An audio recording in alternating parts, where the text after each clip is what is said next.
Hey everyone, welcome to the human side of hospitals. I'm so glad you are here. And now on this channel, we don't just talk about medicine, we listen to real people, to patients, to doctors, nurses, caregivers, anyone who has an unforgettable hospital experience. The hospitals can be places of healing, hope, sometimes even heartbreak, and every story has something to teach us. That is why I'm starting this, just to give people a space to share, to be heard, and to remind us that behind every hospital wall are human beings with stories worth telling. Now, here's where you come in. So, if you've ever been a patient, if you've worked in a hospital, or if you've supported a loved one through their hospital journey, I would love to hear from you. And you can send me a short video, audio, just write your story down. Or if you would like to sit and chat with me, you can join me live on Zoom. And all you have to do is just fill the form in the description below, or you can send me an email. And it doesn't matter where you are from, who you are, or whatsoever. You are welcome wherever part of the world you come from. And before we dive in, don't forget to hit the subscribe button and turn the notification bell. Basically, not to miss these incredible voices from around the world. And a quick disclaimer before we start: these stories, their personal stories, shared with full consent, and we are here just to inspire, educate, and raise awareness. One thing is those who want to remain anonymous online, well, for the sake of confidentiality and privacy, altered some of their voices into AI voices. And note that even the advice shared in these videos or in these experiences, they are not a substitute for medical advice. Always remember this. And if you have health concerns, always speak to a qualified healthcare professional. All right, let's dive into today's story. I'm David Rodriguez, Senior Emergency Communications Dispatcher at the Jefferson County Emergency Operations Center in Birmingham, Alabama. Or at least I was until I submitted my resignation last month after 15 years of faithful service to this community. My credentials speak for themselves. Certified Emergency Medical Dispatch through the National Academy of Emergency Medical Dispatch, Advanced Police Dispatch certification from the Association of Public Safety Communications Officials, and over 40 hours of continuing education annually. I've handled everything from routine medical calls to multi-vehicle accidents, active shooter situations, and natural disasters that required coordinating response teams across 3 counties. I've heard the worst of humanity through those headphones. The panic in a mother's voice as she watches her child slip beneath the surface of a backyard pool. The labored breathing of a heart attack victim alone in their apartment at 3 in the morning. The desperate whispers of domestic violence victims hiding in closets while their abusers pound on bedroom doors. I thought I'd develop the emotional callus necessary to process human suffering and translate it into actionable emergency response protocols. But what I'm about to tell you is the one call that made me question everything I thought I knew about emergency communications and ultimately led me to leave the profession entirely. It wasn't the content of the call itself that disturbed me, though that was disturbing enough. It was the technical impossibilities that surrounded it, the data that defied every protocol I'd learned, and the fact that 3 other experienced dispatchers witnessed the same impossible events. The Jefferson County Emergency Operations Center operates 24 hours a day in a fortified concrete building on 5th Avenue North. Our dispatch floor houses 12 workstations arranged in a horseshoe configuration, each equipped with dual monitors displaying computer-aided dispatch software, enhanced 911 location mapping, and radio communication interfaces for police, fire, and medical units. The walls are lined with digital clocks showing time zones across the state, alongside large screen displays tracking active incidents and resource deployment. My workstation, Console 7, faced the southeastern wall where Shift Supervisor Janet Morrison maintained oversight of our operations. To my left sat Tommy Castellanos, a 9-year veteran specializing in fire dispatch. And to my right was Sarah Kim, our newest hire who'd completed field training just 6 months earlier. Behind us, Console 4 was staffed by Andrea Walsh, whose 23 years of experience made her our informal mentor for complex, multi-jurisdictional incidents. On Tuesday, March 15th, 2023, I reported for my regular 3 p.m. to 11 p.m. shift. The afternoon had been unusually quiet.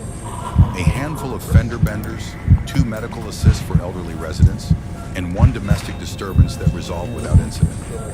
By 8:47 p.m., our active incident board showed only 3 pending calls: a noise complaint awaiting officer availability, a medical transport stuck in traffic, and a burglar alarm that had already been determined false. I was updating incident reports when Console 7's primary line illuminated with an incoming emergency call. The enhanced 911 display showed the caller identification as Matthews James R., with a registered address at 2847 Oakwood Drive, a residential area in our coverage zone. The location coordinates populated automatically. Latitude 33.4921, longitude 86.8456, standard protocol. 911, what's your emergency? I answered, simultaneously opening a new incident file and preparing to input caller information. Please help me, came a man's voice, steady but strained. There's someone in my house. They're doing something to my daughter.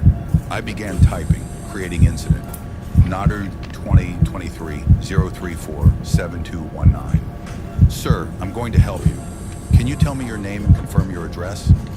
James Matthews, 2847 Oakwood Drive. Please, I can hear her screaming from the basement. The address matched our system perfectly. I dispatched 2 patrol units, Car 23 and Car 31, with an estimated response time of 4 minutes. Mr. Matthews, are you in a safe location right now? I'm hiding in the upstairs bedroom. I called 911 as soon as I heard the commotion downstairs. My daughter Emily was doing homework in the basement when I heard glass breaking and then, God, the screaming. How old is Emily, Mr. Matthews? 16. She's just 16. I could hear genuine terror in his voice, the kind that can't be faked. In 15 years, you develop an ear for authentic distress versus attention-seeking or prank calls. James Matthews was experiencing real fear. Sir, I need you to stay on the line with me. Officers are en route. Can you describe the intruder? I haven't seen him clearly. When I heard the glass break, I went to the top of the basement stairs and saw someone moving around down there, tall, wearing dark clothes. That's when Emily started screaming, and I ran back upstairs to call you. Standard home invasion protocol required me to keep the caller away from the suspect while gathering tactical information for responding officers. Mr. Matthews, do not try to confront the intruder. Stay where you are. Can you still hear your daughter? Yes, Oh God, she's begging him to stop. What is he doing to her? Car 23 radioed their arrival at 8:51 p.m. Officer Peterson's voice came through clear on the tactical channel. Dispatch, Car 23 on scene. Residence appears secure from exterior. No signs of forced entry. Requesting backup for entry and search. This struck me as odd. James Matthews had reported hearing glass breaking, indicating forced entry through a window or door. Car 23, caller reports suspect gained entry through broken glass, likely basement level. Copy that, dispatch. Car 31 is pulling up now. We'll check the basement exterior. While officers positioned themselves outside, James Matthews continued providing information. They're moving around down there now. I can hear furniture being dragged across the floor. Emily isn't screaming anymore, but I can hear whimpering. Mr. Matthews, I need you to listen carefully. Officers are outside your house right now. They're going to make entry and search for your daughter. Stay in the bedroom with the door locked until an officer comes to get you. Officer Peterson's voice returned. Dispatch, we've circled the residence. All basement windows appear intact. No signs of forced entry anywhere on the property. Front door is locked, back door is locked. Requesting permission to use master key for entry. I felt the first flutter of confusion. Car 23, caller reports ongoing home invasion with suspect in basement level. Daughter may be in immediate danger. Understood. Making entry now. The next few minutes unfolded according to standard protocol. Officers Peterson and Martinez entered the residence and began a systematic room-by-room search. I maintained constant communication with James Matthews, who reported he could still hear movement in the basement. At 8:56 p.m., Officer Peterson's radio transmission changed everything. Dispatch, residence is clear. No signs of forced entry, no suspects located. Basement is empty. Request you advise caller we need to speak with him. Mr. Matthews, I said carefully, officers have searched your house and they need to speak with you. They're going to come upstairs to the bedroom now. What about Emily? Did they find Emily? Sir, just unlock the bedroom door. The officers will explain everything. I heard voices in the background as the officers made contact with James Matthews. Then Officer Peterson returned to radio. Dispatch, we have a problem. Caller states his daughter Emily is missing, but we've searched the entire residence, including basement. No signs of struggle, no broken glass, no indication anyone else was in the house. This is where protocol became complicated. Missing persons reports require specific timeframes and evidence of foul play. But James Matthews had just spent 10 minutes describing an active home invasion with his daughter being assaulted in the basement. Car 23, request you bring caller to station for formal statement. Treating as possible missing person case. Copy that. Caller is extremely agitated, insists someone was in his basement with his daughter. We're going to transport for interview. I closed incident 2023-0034-721 at 9:12 p.m. with a preliminary classification of unfounded no criminal activity located. But something felt wrong. James Matthews' fear had been genuine, his descriptions detailed and consistent. In 15 years, I'd never encountered a caller who fabricated such an elaborate scenario in real time with that level of emotional authenticity. The following morning, I accessed the call recording for quality review. Standard procedure required documenting any discrepancies between caller statements and officer findings. I put on my headphones and played back the 25-minute conversation with James Matthews. That's when I discovered the first impossibility. At timestamp 1437 in the recording, while James Matthews was describing hearing his daughter Emily screaming in the basement, a second voice became audible in the background. Female, young, clearly distressed. "Daddy, help me, he's hurting me." I replayed that section 12 times. The voice was unmistakable. A teenage girl calling for help while James Matthews was speaking to me about hearing her screams. But according to the officers who searched the house, no one else was present in the residence. I called Tommy Castellanos over to Console 7. "Listen to this and tell me what you hear." Tommy put on the spare headphones and I played the 1437 section. His face went pale. "That's definitely a girl's voice. Sounds terrified. But Peterson said the house was empty." "That's what I thought too." Sarah Kim joined us, and we played the section for her as well. Same reaction. All three of us clearly heard Emily Matthews pleading for help in the background of her father's emergency call. But the responding officers found no trace of her in the residence. I pulled the computer-aided dispatch log for incident, Charters 2023-034-7219. The timestamps were correct, the location coordinates matched, and Officer Peterson's report was filed according to protocol. But there was an additional entry I hadn't noticed before. At 8:52 p.m., exactly when James Matthews reported his daughter had stopped screaming, our system registered a second 911 call from the same address. The log showed call received 2052-14, disconnected before answer, no callback successful. I accessed the recording for that second call. When I played it back, I heard only silence for 37 seconds before the line went dead. But the enhanced 911 system had captured caller identification data. Matthews, Emily J., with the same address as her father's call. Emily Matthews had called 911 from inside the house at the exact moment her father reported she'd stopped screaming. The call lasted 37 seconds of silence before disconnecting. But according to officers who searched the residence immediately afterward, Emily Matthews was not in the house. I printed both call logs and the incident report, then walked to Supervisor Morrison's office. Janet had been running dispatch operations for 18 years and had seen every type of communication anomaly possible. But when I played both recordings for her, she couldn't provide any explanation. "David, this doesn't make sense," she said, reviewing the paperwork. We have the father calling about a home invasion, officers finding no evidence of forced entry or suspects, and a second call from the daughter that registers on our system but contains only silence. Either our equipment is malfunctioning or something else is going on. That's what I'm trying to figure out. Should I contact Officer Peterson for follow-up? Yes, and also run a diagnostic on Console 7. I want to rule out technical problems before we file this as an unusual incident. Technical Services ran a complete diagnostic on Console 7's recording equipment, enhanced 911 interface, and computer-aided dispatch software. Everything tested within normal parameters. The recordings were genuine, the caller identification data was accurate, and the timestamp logs were synchronized with atomic time standards. Our equipment had functioned perfectly during both calls. Officer Peterson's follow-up report provided additional disturbing details. James Matthews had been transported to headquarters for a formal interview, where he maintained his account of the home invasion. He described hearing glass breaking, his daughter screaming from the basement, and furniture being moved around by an intruder. When asked about Emily's whereabouts, he stated she should have been in the house doing homework. But here's what made Peterson's report impossible to process. Emily Matthews had been dead for 3 years.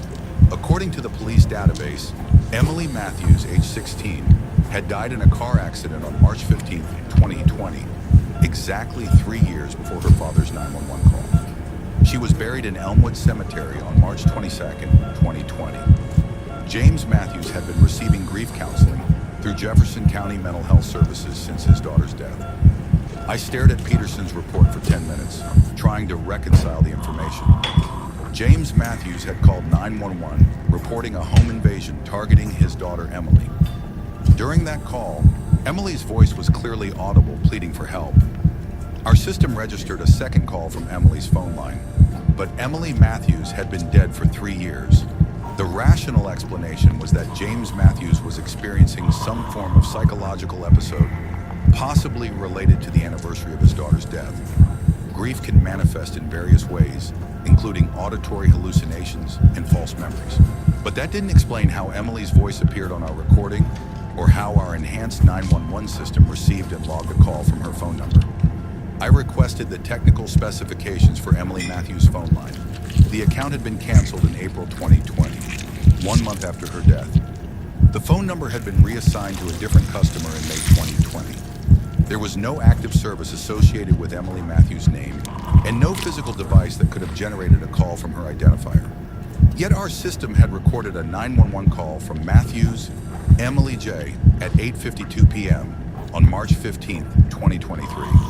Tommy Castellanos found me during break, looking troubled. David, I've been thinking about that Matthews call. Something similar happened on my shift last year, but I never reported it because I thought I was just tired. What do you mean similar? Got a call from a woman reporting her husband was having a heart attack. I dispatched medical and fire rescue, but when they arrived, the house was empty. No signs of medical emergency, no husband anywhere on the property. The woman insisted she'd been performing CPR on him while talking to me. What did the paramedics find? Nothing. But here's the weird part. I pulled the recording later, and you could hear a man's voice in the background, gasping and saying he couldn't breathe. Just like your Emily Matthews situation. Did you check the husband's status? Tommy nodded grimly. Heart attack victim 2 years earlier. Died in the same house where his wife called 911 about it. We spent the next hour searching through archived incident reports, looking for similar patterns. What we found was disturbing. Over the past 2 years, Jefferson County Emergency Operations had received at least 6 calls involving deceased individuals. September 2021, father reporting his son drowning in backyard pool. Son had drowned in the same pool in 2019.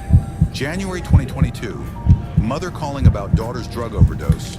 Daughter had died from overdose in 2020. June 2022, wife reporting husband's fall from roof. Husband had fallen from same roof in 2021. October 2022, grandmother calling about grandchild's asthma attack. Child had died from asthma complications in 2021. December 2022, Tommy's heart attack call. March 2023, James Matthews and Emily. In every case, the caller reported an emergency involving someone who had already died. often in similar circumstances and sometimes on anniversary dates. In every case, responding officers or medical personnel found no evidence of the reported emergency. And in every case, our recordings captured voices of the deceased individuals in distress. I brought this information to Supervisor Morrison, expecting her to dismiss it as coincidence or equipment malfunction. Instead, she sat in silence for several minutes, reviewing the reports. David, I need you to understand that what you're describing is impossible according to everything we know about emergency communications technology. Our enhanced 911 system receives calls through physical telephone networks, not from wherever these voices are coming from. But we have the recordings, we have the call logs. The technical diagnostics show our equipment is functioning normally. I know, that's what makes this so disturbing. She pulled a file from her desk drawer. I haven't shared this with anyone, but I've been tracking unusual calls for the past year. What you found matches my own documentation. We're receiving emergency calls from people who shouldn't be able to make calls. Morrison's file contained detailed analysis of each impossible call, including technical data from our enhanced 911 system. The pattern was consistent. Grieving family members called 911, reporting emergencies involving deceased relatives. The deceased individuals' voices appeared on recordings, and our system logged secondary calls from their discontinued phone numbers. Have you contacted the phone company about this? I asked. 3 times. They've run diagnostics on our trunk lines and found no irregularities. According to their engineering department, our system is receiving genuine calls from valid phone numbers, even when those numbers have been disconnected for years. What about other dispatch centers? Are they experiencing similar incidents? Morrison shook her head. I've reached out to surrounding counties informally. Nothing like this is happening elsewhere. It appears to be isolated to our facility. The implications were staggering. Our Emergency Operations Center was somehow receiving authentic 911 calls from deceased individuals, calls that registered on our computerized systems, despite originating from disconnected phone lines. The voices were clear, the distress was genuine, and the technical data confirmed these were legitimate emergency communications. But from whom and why? Over the following weeks, I found myself questioning every call that came through Console 7. When elderly residents called for medical assistance, I wondered if they were calling about living relatives or deceased ones. When parents reported missing children, I checked death records to verify the children were still alive. The confidence I built over 15 years of emergency dispatch was crumbling. Sarah Kim approached me near the end of March with another disturbing discovery. She'd been reviewing training materials about psychological effects of emergency work when she found a reference to anniversary calls, a documented phenomenon where surviving family members unconsciously call 911 on the anniversary of traumatic events, sometimes believing the events are happening again. But David, she said, anniversary calls are supposed to be psychological. The caller experiences a flashback or false memory, but there's no actual emergency taking place. They don't involve voices of deceased people appearing on recording. Unless we're dealing with something beyond standard psychology. That's what scares me. If these calls aren't explained by grief hallucinations, then what's causing them? I didn't have an answer. The rational part of my mind insisted there must be a technical explanation.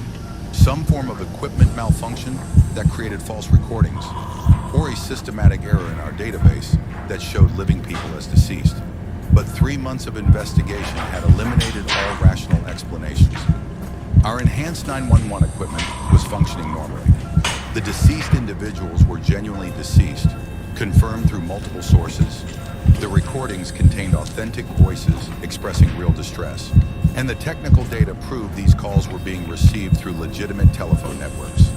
The only conclusion was that we were somehow receiving emergency calls from dead people.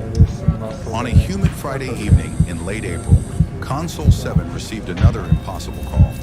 The enhanced 911 display showed Williams Margaret A. with an address on Southside. An elderly woman's voice, shaky but clear.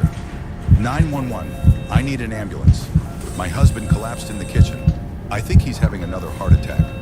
I dispatched medical units while gathering information from Margaret Williams.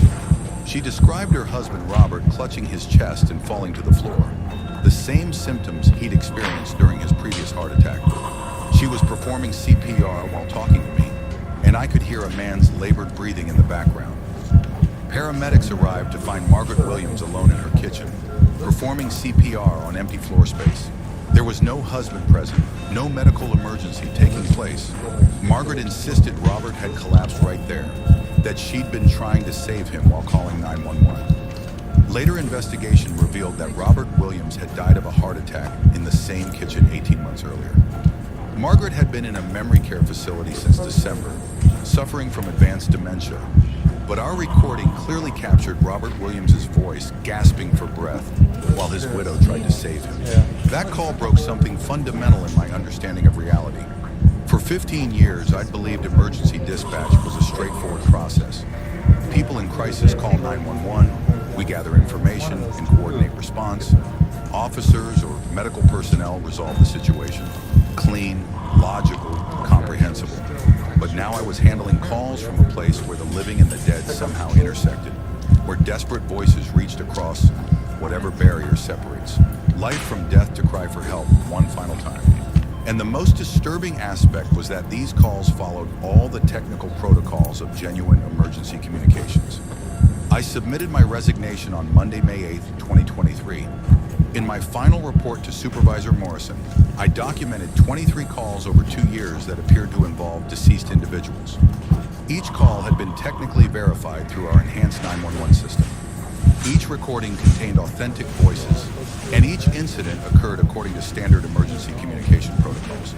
The only impossible element was that the callers or victims had been dead for months or years. I can't continue in a profession where I can no longer distinguish between emergency calls from living people and emergency calls from the dead, I wrote. My ability to provide effective emergency services has been compromised by experiences that defy rational explanation. Morrison accepted my resignation without argument. She understood that witnessing impossible events repeatedly can destroy a person's confidence in their professional judgment. But she also made one final request. David, don't discuss this with anyone outside the department. People need to trust that 911 will be there when they call. If word gets out that we're receiving calls from dead people, it could undermine public faith in emergency services. I agreed to her request, but I also couldn't stop thinking about the implications. If our dispatch center was receiving emergency calls from deceased individuals, how many other impossible communications were we handling without recognizing them? How many calls that seemed routine actually involved circumstances beyond our understanding? The night before I left Jefferson County Emergency Operations, I sat at Console 7 for the final time and listened to the recording of James Matthews calling about his daughter Emily. Her voice in the background was just as clear as it had been 2 months earlier. "Daddy, help me! He's hurting me!" Emily Matthews had been reaching out for help 3 years after her death, calling 911 from whatever place she now existed, trying to connect with her father who was still grieving her loss. And our enhanced 911 system had somehow bridged the gap between the living and the dead to carry her plea for assistance. I removed my headphones and logged out of Console 7 for the final time, knowing I was leaving behind the most disturbing mystery I'd ever encountered. But I also knew I could no longer function effectively in a job where the impossible had become routine, where the voices of the dead called for help through the same telephone lines that carried emergency calls from the living. As I walked out of the Jefferson County Emergency Operations Center, I wondered how many other 911 dispatchers across the country were handling similar calls without recognizing them. How many emergency responses were being coordinated for situations that existed in the space between life and death, where desperate voices still cry out for help long after their physical ability to speak has ended. The most haunting realization was that death might not end our capacity to call for help, only our ability to receive it.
Why don't you just put the thing in and watch? If you push that down and I hold this up, you can just watch right what you're doing and just do it under direct vision.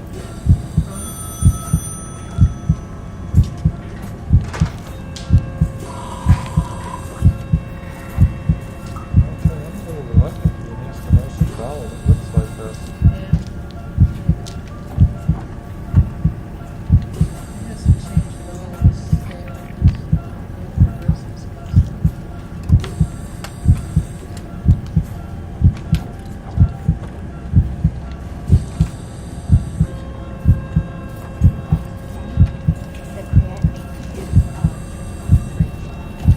Okay, she's gonna need a biopsy. We'll try to set